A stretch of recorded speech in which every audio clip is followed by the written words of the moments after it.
ஆன்மீக நண்பர்கள் அனைவருக்கும் என்னுடைய அன்பான வணக்கங்கள். செப்டம்பர் மாத ராசி பலன் 2025. செப்டம்பர் மாதம் எந்த ராசிக்கு அதிர்ஷ்டமாக இருக்கும், எந்த ராசிகளுக்கு அதிக நன்மைகள் கிடைக்கும், இந்த பதிவில் தெரிந்து கொள்ளலாம்.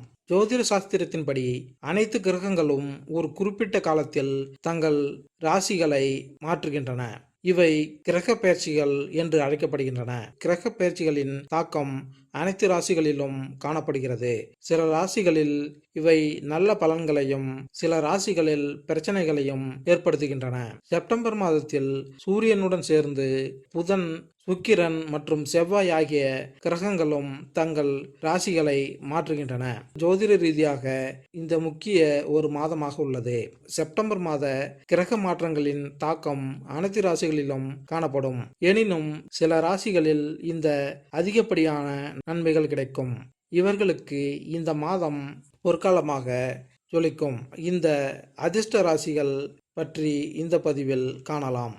செப்டம்பர் மாதத்தில் மேசம் முதல் மீனராசி வரையிலான 12 ராசிகளுக்கும் பலன்கள் எப்படி இருக்கும் என்பதை இந்த பதிவில் காணலாம். மகரம் ராசி. மகர ராசியில் பிறந்தவர்களுக்கு இந்த மாதம் ஏற்றத்தாழ்வுகள் நிறைந்ததாக இருக்கும். மாத தொடக்கத்தில் சூரியனும் புதனும் உங்கள் 8ஆம் வீட்டில் கேதுவுடன் சேர்ந்திருப்பார்கள். மாதம் முழுவதும் ராகு 2ஆம் வீட்டிலும், சனி 3ஆம் வீட்டிலும், குரு 6ஆம் வீட்டிலும் இந்த மாதம் முழுவதும் இருப்பார்கள்.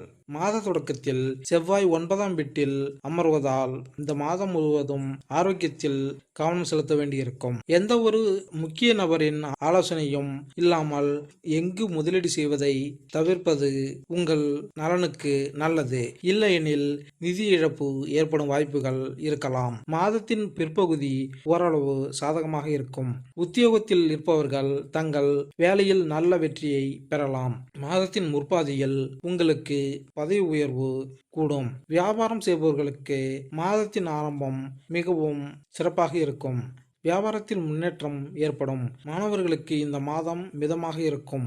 ஆரம்பம் நன்றாக இருக்கும். ஆனால் பிற்பாதியில் சில சவால்களை சந்திக்க நேரிடும். காதல் உறவுகளில் நல்ல காலம் இருக்கும் மற்றும் காதல் திருமணம் சூழ்நிலை கூட ஏற்படலாம். முதல் பாதியில் திருமணமானவர்களுக்கு இந்த மாதம் மிகவும் சாதகமாக இருக்கும். பிற்பாதியில் உங்கள் மனைவிக்கு உடல்நல பிரச்சனைகள் மற்றும் உங்கள் மாமியாருடன் பிரச்சனைகள் ஏற்படலாம். குடும்ப வாழ்க்கை நன்றாக இருக்கும். சிறு சிறு பிரச்சனைகள் தீர்க்க தொடர் முயற்சிகளை மேற்கொள்ள வேண்டியிருக்கும். வெளியூர் செல்லும் வாய்ப்புகள் உருவாகலாம். தொழில் ரீதியாக இந்த மாதம் கலவையான பலன்களை தரும். மாத தொடக்கத்தில் 10ஆம் வீட்டிற்கு அதிபதியான சுக்கிரன் 10ஆம் வீட்டில் இருந்து 7ஆம் வீட்டில் அமர்வதால் உங்களுக்கு நல்ல பலன்கள் கிடைப்பதுடன் பணியிடத்தில் பதவி உயர்வு கிடைக்க வாய்ப்புகள் உள்ளன.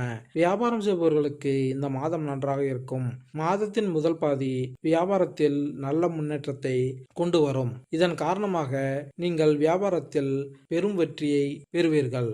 புதன் 9ஆம் வீட்டில் நுழைவதால் வெற்றி வாய்ப்புகள் உண்டாகும். படிப்புக்காக வெளியூர் செல்ல நினைத்தால் இந்த மாதம் அதில் வெற்றி பெறலாம். 3ஆம் வீட்டில் அதிபதியான குரு 6ஆம் வீட்டில் அமர்ந்து 2ஆம் வீட்டையும் பார்ப்பதால் சகோதர சகோதரிகளின் உதவியாலும் வேலையில் வெற்றி கிடைக்கும். நிதி நன்மைகள் பெறுவதற்கான வாய்ப்புகளையும் பெறலாம். 7வது வீட்டில் சுக்கிரன் அமைவது உங்கள் உறவில் அன்பை அதிகரிக்கும் மற்றும் காதல் தருணங்களை செலவிடும் வாய்ப்புகள் கிடைக்கும். மாதத்தின் பிற்பாதியில் சுக்கிரனும் 8ஆம் வீட்டில் மாறுவதால் உறவுகளுடன் சில வாக்குவாதங்கள் ஏற்படலாம் மற்றும் சில பிரச்சனைகள் வெளிப்படும்.